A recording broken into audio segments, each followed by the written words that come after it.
ನಡೆಸಿದಂಥ drone ದಾಳಿ ನಾಗರಿಕರು ಸೇನಾ ನೆಲೆಗಳೇ ಪಾಕಿಸ್ತಾನದ ಟಾರ್ಗೆಟ್ ಆಗಿದ್ವು ಅನ್ನೋ ಮಾಹಿತಿ ಲಭ್ಯ ಆಗ್ತಾ ಇದೆ. ಏರ್ ಡಿಫೆನ್ಸ್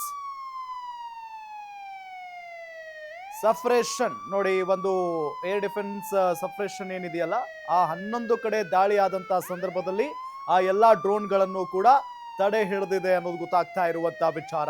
ಭಾರತದ ಬಳಿ ಆ ಸಾಮರ್ಥ್ಯ ಇದೆ, ಆ ಶಕ್ತಿ ಇದೆ, ಅದರಲ್ಲಿ ಯಾವುದೇ ರೀತಿಯಾದಂತ ಅನುಮಾನನೇ ಇಲ್ಲ. ದೊಡ್ಡ ದೊಡ್ಡ ಈ ಕ್ಷಿಪಣಿಗಳನ್ನ ಹಾರಿಬಿಟ್ಟಂತ ಸಂದರ್ಭದಲ್ಲಿನೇ ಭಾರತ ಅವುಗಳನ್ನ ಹೊಡೆದುರುಳಿಸುವಲ್ಲಿ ಯಶಸ್ವಿ ಆಗಿತ್ತು. ಇನ್ನು ಇದೇನು ದೊಡ್ಡ ವಿಚಾರನೇ ಅಲ್ಲ. ಆದ್ರೂ ಕೂಡ ಪಾಕಿಸ್ತಾನ ಮತ್ತೆ ಭಾರತದ ಮೇಲೆ ಅಟ್ಯಾಕ್ ಮಾಡ್ತಾ ಇರೋದು, ಇದನ್ನ ಯಾವ ರೀತಿಯಾಗಿ ಭಾರತೀಯ ಸೇನೆ ಹತ್ತಿಕ್ಕುತ್ತೆ ಅನ್ನೋದೇ ಈಗಿರುವಂತ ಕುತೂಹಲದ ಪ್ರಶ್ನೆ. ಯಾಕೆ ಅಂತ ಹೇಳಿದ್ರೆ ನಿನ್ನೆಯೂ ಕೂಡ ಇದೇ ರೀತಿಯಾಗಿ ಟಾರ್ಗೆಟ್ ಮಾಡಿತ್ತು ಮತ್ತು ಪಂಜಾಬ್, ರಾಜಸ್ಥಾನ ಜೊತೆಗೆ ಜಮ್ಮು ಮತ್ತು ಕಾಶ್ಮೀರದಲ್ಲಿ ನಿರಂತರವಾಗಿ ದಾಳಿಯನ್ನ ನಡೆಸಿದ್ರು ಪಾಕಿಸ್ತಾನಿಯರು.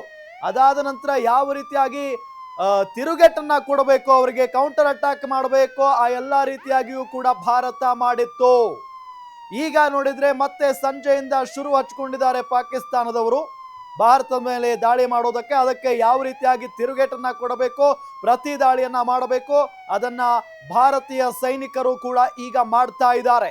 ಮತ್ತೊಂದು ವಿಚಾರ ಏನಂತ ಅಂದ್ರೆ, ಜಮ್ಮುವಿನಲ್ಲಿ ನಾಗರಿಕರನ್ನ ಮತ್ತು ಸೇನಾ ನೆಲೆಗಳನ್ನ ಪಾಕಿಸ್ತಾನ ಟಾರ್ಗೆಟ್ ಮಾಡಿಕೊಂಡು ಡ್ರೋನ್ ದಾಳಿಯನ್ನ ನಡೆಸಿದೆ. ಆದ್ರೆ ಎಲ್ಲಾ ಡ್ರೋನ್ ದಾಳಿಯನ್ನ ADS ತಡೆದಿರೋದು. ಜಮ್ಮುವಿನಲ್ಲಿ 11ಕ್ಕೂ ಹೆಚ್ಚು ಕಡೆ ಡ್ರೋನ್ ದಾಳಿ ನಡೆದಿದೆ ಅನ್ನೋದು ಗೊತ್ತಾಗ್ತಾ ಇರುವಂತ ವಿಚಾರ. ನೋಡಿ, ಒಟ್ಟಾರೆಯಾಗಿ ಸೇನಾ ನೆಲೆಗಳು ಮತ್ತು ನಾಗರಿಕರನ್ನೇ ಟಾರ್ಗೆಟ್ ಮಾಡಿಕೊಂಡು ಈ ಒಂದು ದಾಳಿಯನ್ನ ಪಾಕಿಸ್ತಾನ ನಡೆಸಿದೆ ಅನ್ನೋ ಮಾಹಿತಿ ಲಭ್ಯವಾಗ್ತಾ ಇದೆ. ಒಟ್ಟಾರೆ ಹೇಳಬೇಕು ಅಂತ ಅಂದ್ರೆ ಪಾಕಿಸ್ತಾನಕ್ಕೆ ಏನೋ ಒಂದು ಕಾದಿದೆ, ಅದಂತೂ ನಿಜ. ಯಾಕೆ ಅಂತ ಅಂದ್ರೆ ಭಾರತ ಕೆಣಕಿ ಜಗಳಕ್ಕೆ ಹೋಗಿಲ್ಲ ಅಥವಾ ದಾಳಿ ಮಾಡಿಲ್ಲ. ಭಾರತದ ಒಳಗಡೆ ನುಗ್ಗಿ